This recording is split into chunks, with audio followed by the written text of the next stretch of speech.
The app that I have been looking into is Goosechase EDU. I actually talked with a colleague of mine about using this a couple of months ago when I first found it, so I was really excited to see it on this list and get the chance to look into it a little bit more. So these are online scavenger hunts that can be done on a tablet or a phone. And the key thing here is that we know that our students love, especially at the high school level, to use their phones. So this way that we're getting them to move around, take pictures, interact with information on their phones. They're using their phones for something positive, something educational. So the idea is that students are given challenges, and every time they complete a challenge, it opens up the next one. So it can be used in three different ways. First is staff team building, professional development. Next one is lessons and unit reviews. And the final one is field trips, which I never would have thought of actually, but I think is a really amazing idea. So there are two different programs that you can get. The first one is free and people have to work in teams. You would get a maximum of 5 teams. So if you have a class size of 25, it would be 5 teams of 5. If you wanted individual players, then you would have to pay for a subscription. So here's an example of some PD ones.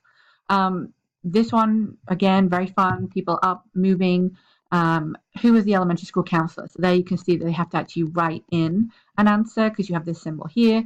And for each task, they get awarded a certain number of points. Then you have to take pictures of certain things. So take a picture of where you would go in an emergency evacuation. Take a picture of yourself picking up your name tag. Down here, who is the secondary school counselor? Again, you would have to write that one in.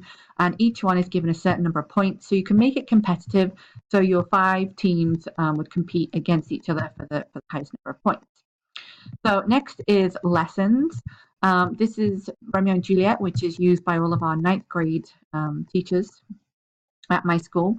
So here they, again, would work in teams of 5 to complete their missions. You can see over here, you have the game information, all the different missions. You would add in your participants. They could come up with their own team names. Here you get an activity feed, the leaderboard of who's got the most points so far and who submitted what. And here's the game code that they would need to enter in order to play the game. So it gives you the number of missions and the point value over here. And so some of the missions to take pictures of lines from the book. So find an oxymoron, take a picture of a famous line. But then you also have to write some things in what 2 birds were mentioned. So you'd have to go back and do some close reading. Again, here, find an example of a pun, take a picture. Here is a little bit of research. What day of the week will they get married? And they have to look up how to say that word in Italian and then enter it. Find an allusion. So again, it encourages close reading. And it's just another way to review chapters beyond your regular paper, pencil, quiz or test. And then the final one is field trip, which I just think is a really great idea. We just had 2 groups go up to New York City, our DECA group, and then also a group of art students. So they have to take various different pictures. So it's a great way to kind of get them to focus in on what their goal is for this trip. But it's also a great way to feed back what they have found and discovered when they get back to school. So take a picture from the aeroplane, for example. Take a picture of somebody posing in front of a building with an apple on it. Take a picture of some graffiti or somebody eating a bagel with cream cheese. Bird's eye view from the aeroplane, somebody pretending to sing a famous song in front of a Broadway street sign. And then further down here, you can see there's some check-in. So check-in at Carnegie Hall. So you could add some more of these, check-in at Central Park Zoo. So again, it keeps them focused on where they need to go, what they should be looking for.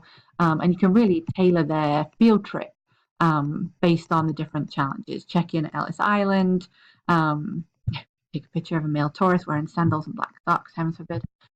So they're the 3 different examples of the ways that you can use Goosechase.